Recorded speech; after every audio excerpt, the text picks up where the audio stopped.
Más Internacional. Buenas noches y bienvenidos. Comienza aquí esta nueva emisión de Red Más Internacional en nuestro tiempo junto a ustedes para hablar de lo que es noticia en el mundo. Buenas noches para usted también, Andrés, que me da mucha alegría lo que usted nos cuenta para este inicio con los titulares porque es una machera saber que ya llega el Tour de Francia. Sin duda alguna, a partir del sábado será tempranísimo, una ¿no? etapa plana, 192 kilómetros, pero el día siguiente, el domingo, ya hay una contrarreloj por equipos. Así que ya comenzarán los favoritos a mostrarse los dientes y ahí hay colombianos. Claro, tenemos varios y eso es lo que nos da tanta ilusión, saber que estamos allí como pedaleando con ellos, diría yo, ¿no? Desde las casas. Sí, hay 4 colombianos en carrera, 3 son líderes de equipo. Nairo Quintana, con su formación de España, está con el Emirates Sergio Luis Henao, es líder del Education First Rigoberto Urán y Egan Bernal con el Ineos, que es otro de los llamados a pelear título. Mejor dicho, esto se pone bueno, Andrés, ya vamos a hablar de eso, usted espérenos un ratico. Bien, entramos en materia con la información, hablamos del pánico que se vivió en California, un sismo de 6,4 se registró en el sur del estado, no hubo muertos, tampoco víctimas mortales, pero sí más de 50 réplicas que tienen en alerta a sus habitantes. Esta era la situación a las 10:33 de la mañana, hora de Los Ángeles. Un sismo de magnitud 6,4 sacudió el sur de California. El terremoto tuvo su epicentro en un área poco poblada en el desierto de Mojave, a 240 kilómetros al noreste de Los Ángeles. Una hora después ya se habían registrado 11 réplicas y una hora y media después eran más de 50, algunas de magnitud superior a 4. Uno siempre debe estar preparado para uno grande, esto no lo hace menos probable. Existe una posibilidad de 1 en 20 de que esta ubicación tenga un terremoto aún mayor en los próximos días. Y aún no hemos visto el terremoto más grande de la secuencia. Es cierto que esta área se sacudirá mucho y algunas réplicas superarán la magnitud 5 y será dañino. Así, a través de redes sociales, usuarios compartían imágenes del momento del sismo desde su cotidianidad. No pasa nada de ti, esto no es nada. Cámaras de seguridad captaron la potencia del sismo.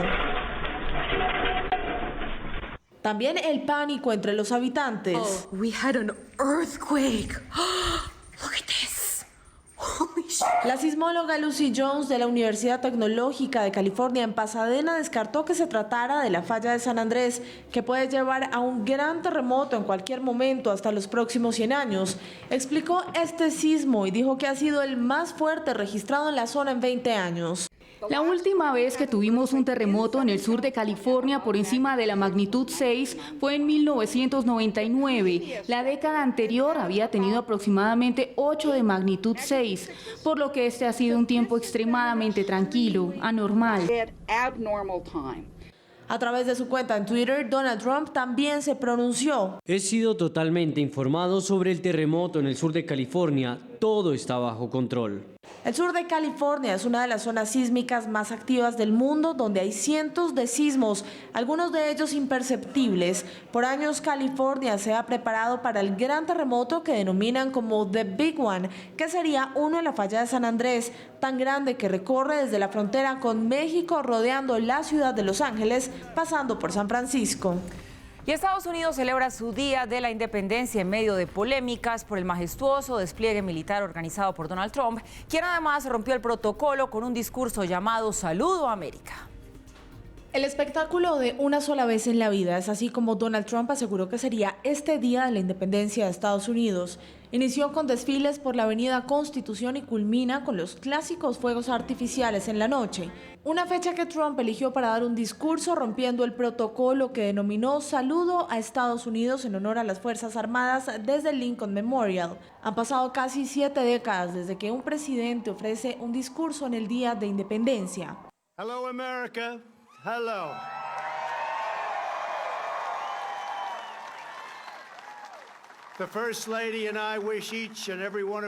La primera dama y yo les deseamos a cada uno un feliz Día de la Independencia en este verdadero e histórico 4 de julio.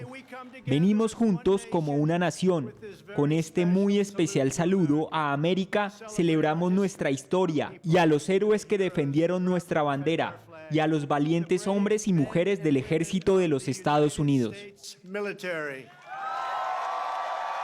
Una celebración que llevó a muchos en Washington a protestar en la fecha, que suele ser más unificadora que divisiva. Hubo opiniones a favor y en contra sobre el gran despliegue organizado por Trump. Este equipo militar es totalmente inapropiado para estar aquí el 4 de julio, que es un festivo nacional y no político para los Estados Unidos. Sin embargo, el presidente Trump lo ha robado para hacer el festivo nacional del presidente Trump. Este desfile me hace sentir americano, ya sabes, así que no sé, después de todo el ajetreo y bullicio cotidiano, finalmente puedes sentarte y darte cuenta de lo maravilloso que es este país. Critican además los costos para el despliegue, una cifra que se desconoce. Veo tanques en las calles y me siento asustada. Tengo la sensación de a dónde nos estamos moviendo como nación. Esto nos está militarizando aún más de lo que hemos estado y no me gusta en lo absoluto. Además del discurso, en el show de aviones de combate también participan el Air Force One y el helicóptero Marine One. También la víspera de la celebración del 4 de julio allí en los Estados Unidos estuvo marcada por un cierre positivo para Wall Street, alcanzando cifras sin precedentes justo cuando se conocieron datos favorables de la economía de ese país. Cifras récord en medio de un movimiento bursátil que comienza a revelar la tregua entre Estados Unidos y China. 0.67% logró ganar Dow Jones, muy cerca de conseguir los 27 puntos. El Nasdaq, medidora de valores tecnológicos, consiguió 0.75% y el Standard & Poor's sumó 0.77%. Tercer jornada consecutiva de mejores balances hacen creer que las posibilidades para que la Reserva Federal de Estados Unidos decrezca las tasas de interés aumente. Los mercados todavía están bajo la idea que malas noticias son buenas noticias, que los datos económicos significan que la Reserva Federal cortará intereses y un poco perversamente, que a los inversores les guste esa idea. El 3 de julio, que antecede el principal feriado para la Unión Americana, funciona con menos operaciones, pero acelera los movimientos de mercado. Aún así, no todo fue miel sobre hojuelas para Wall Street, pues los bonos del Tesoro a 10 años cayeron 1.938%, alcanzando la menor tasa desde el cierre de 2016. Luego de la fiesta de independencia, la bolsa reabre el 5 de julio con expectativas sobre la revelación de los resultados de mercado laboral del mes anterior, que podrían mostrar un mantenimiento en los niveles de desempleo. Horas antes del Día de la Independencia, Donald Trump envió una vez más un mensaje a las personas que intentan cruzar la frontera ilegalmente.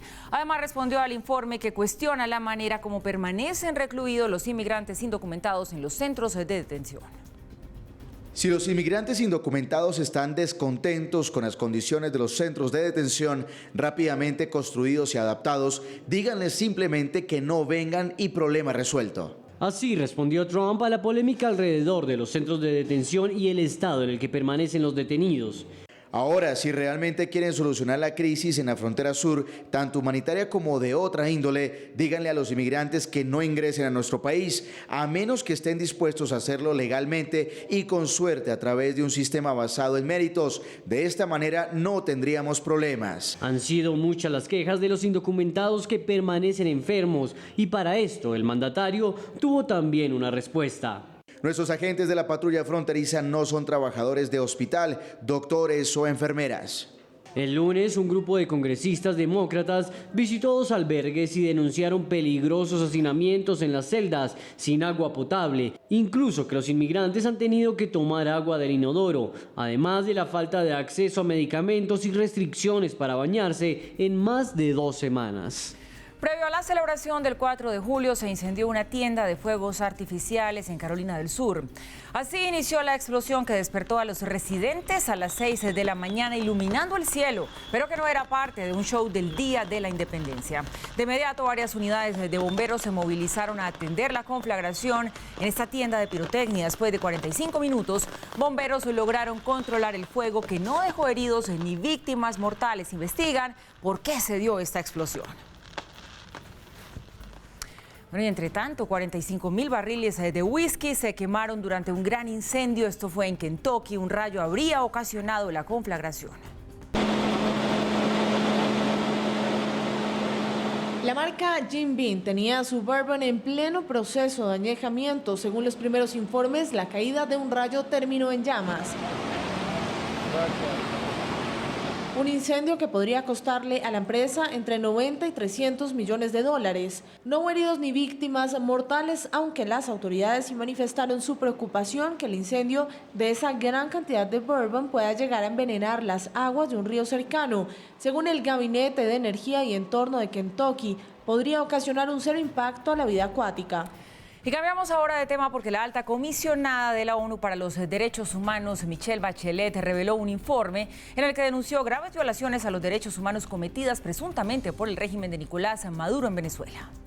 Luego de visitar Venezuela entre el 19 y el 21 de junio de este año, Michelle Bachelet dio a conocer un contundente informe en el que denuncia que durante el último decenio, especialmente desde 2016, el gobierno de Maduro ha puesto en marcha una estrategia orientada a neutralizar, reprimir y criminalizar a la oposición política.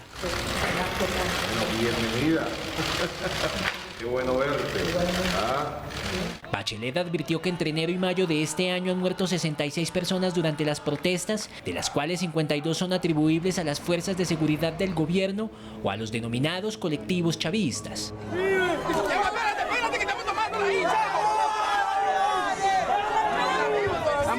Pidió el desmonte de las fuerzas especiales FAES, que serían responsables de la mayor parte de las 5.287 muertes extrajudiciales durante operaciones policiales en 2018, y agregó que entre el 1 de enero y el 19 de mayo del presente año, otras 1.569 personas fueron asesinadas según estadísticas del propio gobierno. El informe indica que hasta el 31 de mayo de 2019 había 793 personas privadas arbitrariamente de su libertad, entre ellas 58 mujeres, y que en lo que va del año 22 diputados de la Asamblea Nacional, incluido su presidente, han sido despojados de su inmunidad parlamentaria. Ante estas denuncias, el régimen de Maduro publicó un documento con 70 errores que supuestamente cometió Bachelet.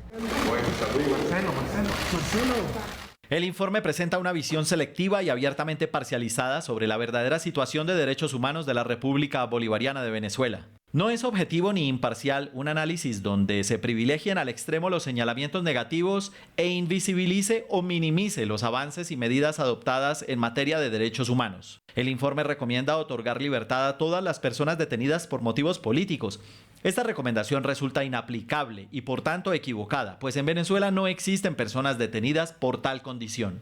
La exmandataria de Chile, quien presentará el informe mañana viernes ante el Consejo de Derechos Humanos de la ONU, le exigió al gobierno de Nicolás Maduro que tome medidas para frenar las graves violaciones y advirtió que si no lo hace, continuará el éxodo de venezolanos hacia otros países, el cual supera los 4 millones de personas. Este lapidario informe de Michelle Bachelet coincidió con hechos como la muerte del capitán de corbeta Rafael Acosta Arévalo. Hoy fueron dados a conocer los nombres de los funcionarios del régimen chavista que habrían torturado al uniformado. Iván Rafael Hernández Dala, director de la Dirección General de Contrainteligencia Militar de GESIM. El mayor Alexander Gramco Arteaga, director de Asuntos Especiales de esa dependencia. Rafael Franco Quintero, jefe de Inteligencia Militar. Y Asdrúbal José Brito, jefe de Contrainteligencia de la Guardia de Honor, serían los responsables de las torturas que provocaron la muerte del capitán de corbeta Rafael Acosta Arévalo, según denunció el diario ABC de España.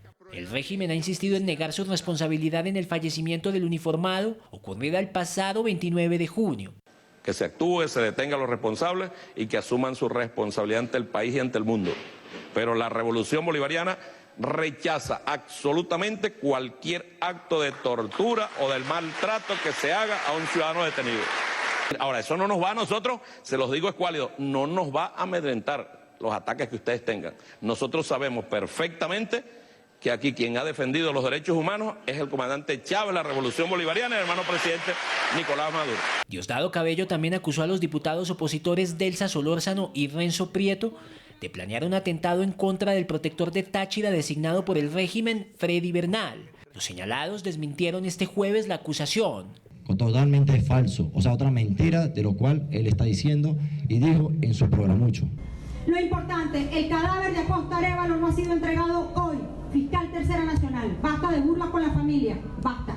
La La oposición liderada por Juan Guaidó marchará mañana viernes hasta la sede del DGCIM para protestar por la muerte de Rafael Acosta Arévalo. El régimen, por su parte, llevará a cabo un desfile militar en el Paseo Los Próceres en Caracas y una sesión solemne en la Asamblea Nacional Constituyente para conmemorar los 208 años de la independencia de Venezuela. De regreso aquí en Red Más Internacionales, gracias por continuar con nosotros y nos vamos para México. Allí un alcalde se hizo viral en las redes sociales al contraer matrimonio con una pareja, digamos, muy especial. No es una novia cualquiera. A este caimán hembra lo alistan para ir al altar y jurarle amor eterno al alcalde de San Pedro Huamelula en el estado Oaxaca, al sur de México.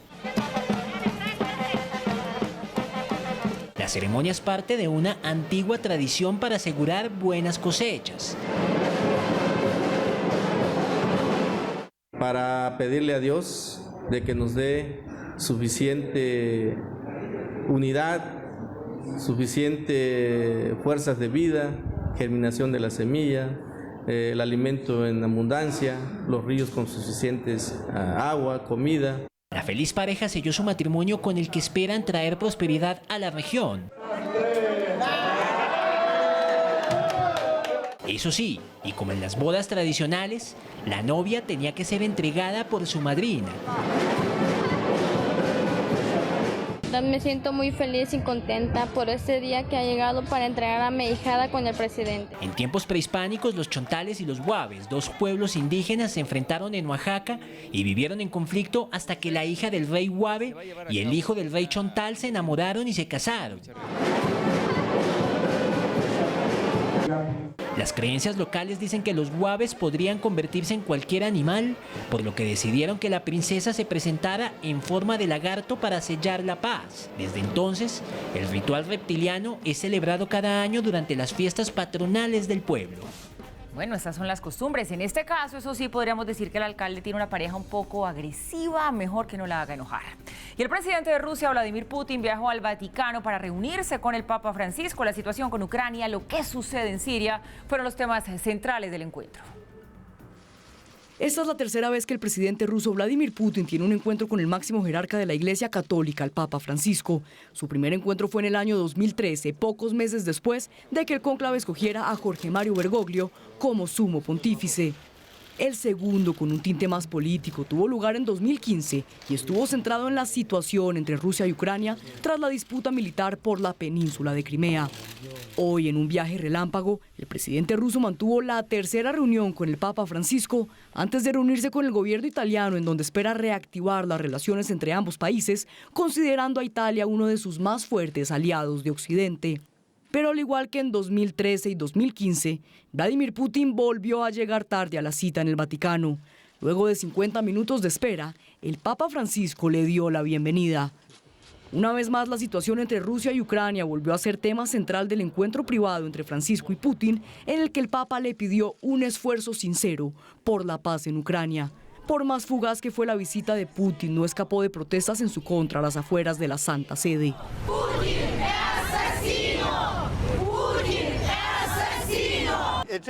Algunas personas en Italia reciben a Putin como un gran líder, pero es un gran asesino. Es por esto que estamos así. Es imposible que haya una guerra en el siglo XXI y el mundo pretende no verla. Il mondo civile fa finta che non vede. E noi diciamo se Si Ucrania deja de protegerse, desaparece. Si Putin y los rusos dejan de asesinar personas, la guerra termina. Así de sencillo. La guerra en Siria, que ha cobrado la vida de más de 500.000 de personas, también fue parte de las conversaciones, puesto que Rusia juega un papel importante apoyando al régimen de Bashar al-Assad en un conflicto que parece estar lejos de su fin. Al culminar la reunión, el sumo pontífice intercambió regalos con el presidente Putin, entre los que estaba una medalla de la Primera Guerra Mundial, el mensaje de la fraternidad humana que firmó con líderes musulmanes y una figura de la Plaza de San Pedro. Y seguimos hablando del presidente ruso, quien firmó la salida del Tratado de Fuerzas Nucleares de rango intermedio con los Estados Unidos. Este decreto pone fin a las obligaciones de Rusia ante el tratado firmado en 1987, en el que se acordó un control de armas entre las dos partes. El presidente Trump fue el primero en anunciar que su país se retiraba, pues afirma que el Kremlin violó a partes del tratado desarrollando misiles con un alcance por encima de los 500 kilómetros de distancia permitidos. El volcán Stromboli, que hizo erupción en Italia, no solo causó la muerte de una persona, sino que también generó un daño ambiental que los socorristas intentan minimizar. El mar se cubrió de cenizas. Así amaneció el mar que baña el pueblo de Ginostra, ubicado a pocos metros del volcán Stromboli, que ayer entró en erupción causando la muerte de un turista. Y es que la gran columna de humo que generó la explosión de lava se fue desvaneciendo del cielo italiano, cubriendo el mar de una gruesa capa de cenizas, generando a la vez un daño ambiental. Estábamos asustados porque vimos esa alta columna de humo subiendo. Todo se volvió negro, pero por suerte la columna desapareció. Acá no quedaron rasgos de ceniza, pero en Ginostra fue peor porque están más cerca al volcán. Los cuerpos de socorro y rescate, apoyados por los bomberos de la ciudad, ya iniciaron las labores de remoción de las cenizas para intentar minimizar los daños ambientales causados por la erupción del volcán Stromboli, uno de los más activos del planeta. Y atención a esto, 2 turistas británicos fallecieron al caer al vacío cuando intentaban tomarse una selfie. La tragedia sucedió en la zona de Punta Prima, en Alicante, en España. Al parecer, los jóvenes de 20 a 21 años se recostaron más de la cuenta en una baranda, lo que los llevó a caer de una altura aproximada de 12 metros. Uno de los británicos murió en el acto, mientras que su amigo falleció en un helicóptero ambulancia cuando estaba siendo trasladado al hospital. Según las autoridades, hay un tercer compañero que salió ileso de la selfie y fue recluido en el hospital en estado de shock. Esta noticia debe servir para tomar las precauciones del caso. Mucho cuidado con las selfies. La Acrópolis en Grecia fue hoy la víctima de la ola de calor que llegó a Europa. Las autoridades competentes cerraron la casa de los dioses griegos por las altas temperaturas registradas que alcanzaron los 40 grados centígrados. Los arqueólogos encargados del cuidado del Partenón temen que el cambio climático afecte la milenaria estructura que ya empezó a presentar las primeras grietas en sus pilares. La Marina Británica interceptó en Gibraltar un barco petrolero que se dirigía a Siria, país sujeto a sanciones impuestas por la Unión Europea. El régimen de Irán convocó al embajador del Reino Unido, mientras que España prepara una queja ante Londres, considerando que la interceptación tuvo lugar en aguas españolas. Este superpetrolero iraní fue visto navegando aguas de Gibraltar. El régimen de Irán, que enfrenta sanciones económicas por parte de Estados Unidos, habría enviado petróleo a Siria, país que a raíz de la guerra civil en la que lleva sumido casi una década, enfrenta sanciones impuestas por la Unión Europea. Pero el Grace One no llegó a su destino. Hemos detenido el buque y su carga. Esta acción surgió a partir de información que dio el gobierno de Gibraltar, motivos razonables para creer que el buque, el Grace One, estaba infringiendo las sanciones de la Unión Europea contra Siria. El ministro en jefe de Gibraltar felicitó la valentía de los marineros de la Royal Marine, así como también a la policía y aduana de Gibraltar, por mantener la isla segura y comprometida con las reglas internacionales. Pero luego de las felicitaciones y los elogios, vinieron los problemas para el Reino Unido. El canciller español y recién nombrado jefe de la diplomacia europea, Josep Borrell, manifestó su molestia por lo sucedido, argumentando que la intercepción se llevó a cabo en aguas españolas, violando la soberanía marítima. Ha sido una petición que han dirigido los Estados Unidos al Reino Unido y estamos viendo de qué manera afecta a nuestra soberanía en la medida que se ha producido en unas aguas cuya soberanía entendemos que es de España. Por su parte, el régimen de Irán convocó al embajador del Reino Unido, a quien le pedirá explicaciones sobre la detención del Grace One, el cual se dirigía a Siria. 6 personas muertas y más de 200 heridos dejó un poderoso tornado en el noreste de China. Así azotó este fenómeno natural la provincia de Liaoning y se extendió durante 15 minutos, dañando también el suministro eléctrico con vientos que llegaron a superar los 82 kilómetros por hora. Además de los daños en las zonas residenciales, por lo menos 12 fábricas a las afueras se vieron también afectadas. Autoridades intentan restablecer el servicio eléctrico lo antes posible, mientras avanzan con el balance de daños totales. Después de varios meses de búsqueda, por fin se conoció a la actriz que va a protagonizar el live action de la película animada La Sirenita. Halle Bailey será quien va a reencarnar a esta princesa de Disney. Con la actriz y cantante de 19 años, Disney rompe sus esquemas. Halle Bailey interpretaría a una princesa de tez blanca y pelo rojo, tema que ha generado polémica entre sus seguidores por su tez morena. Sin embargo, Disney afirmó que Halle cumple con la combinación de inocencia y voz gloriosa que necesita este personaje icónico para la cinta dirigida por Rob Marshall.